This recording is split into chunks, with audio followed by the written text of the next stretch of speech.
कल आज आप लोग पढ़े हैं आर्टिकल का, इतना तो जरूर जान के आइए कि आर्टिकल का काम क्या होता है। आर्टिकल किसी सेंटेंस के समरी के हेल्पिंग वर्ब का काम करता है, ए और एन द का। किसका?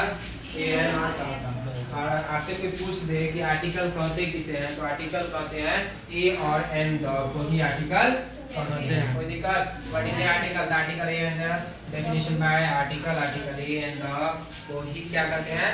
आर्टिकल। कोई दिक्कत? ए एंड द को आर्टिकल कहते हैं। ए एंड द को आर्टिकल, ए अलग काम है, एंड का काम अलग है, आर्टिकल और द का काम अलग है।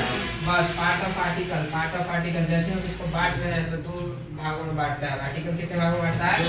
दो भागों में, इंडेफिनिट और डेफिनिट। डेफिनिट में क्या होती है? बात निश्चित होती है, और इंडेफिनिट में बात का पता नहीं होता है। क्या समझ आया? सेंटेंस, जिस सेंटेंस में कंफर्म पता रहता है कि पानी का बोतल यहीं है तो वो कंफर्म है। जिसका पता नहीं कि पानी का बोतल कहाँ है, कब आएगा, कौन लेके आएगा, क्या कर रहा है, पानी का क्या काम करेंगे, इसका कोई पता नहीं है, उसे हम इंडेफिनिट कहते हैं। Yes no?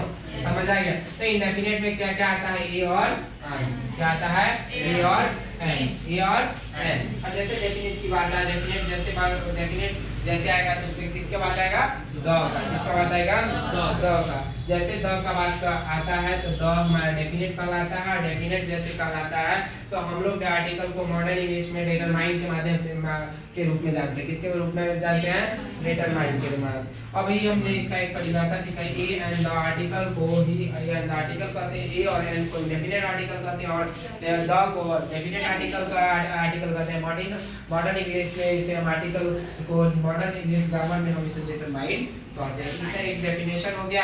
इससे अगला टॉपिक जो होगा प्रोनाउंसिएशन ऑफ आर्टिकल। हम कैसे आर्टिकल को बोलेंगे उसका प्रोनाउंसिएशन अभी कराते हैं थोड़ा देर में, 2 मिनट में। इस बोर्ड को क्लोज करते हैं, बंद करो।